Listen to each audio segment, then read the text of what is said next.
हामीले अब हाम्रो बाचापत्र तपाईँहरूले कतिको हेर्नु भएको छ पार्टी स्थापना गर्दाखेरिकै कुरा म अहिले तपाईँहरूसँग बहस गरेर गरिरहेको छैन।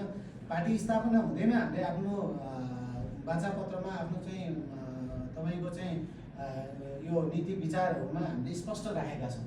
त्यहाँ चाहिँ विदेशमा बस्ने नागरिकहरू नेपाली नागरिकहरूको मताधिकारको विषय त्यति बेला लेखेका छौँ क्या हजुर। अहिलेको बसेको हाम्रो त यसलाई हजुरहरूले चाहिँ प्रमोट गरिदिनु पऱ्यो क्या बरु।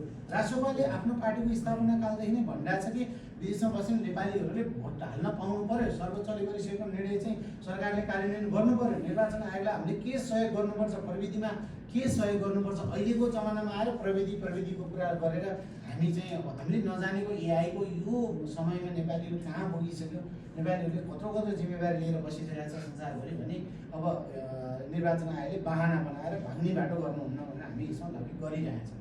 केही समय अगाडि प्रमुख निर्वाचन आयुक्त चाहिँ रिटायर्ड हुनुभन्दा अगाडि एउटा बसाइ भएको थियो हाम्रो उहाँकै कार्यालयमा। त्यति बेला पनि हामीले यसमा जोरदार रूपमा कुरा गरेका छौँ। तपाईँ रिटायर्ड भएर बाहिर बसेर यसमा काम गरौँ है भनेर उहाँ पनि अलिकति पोजिटिभ नै हुनुहुन्छ यो विषयमा। अनि हामीले त्यसमा कुरा गरिरहेका छौँ। विदेशबाट मताधिकारको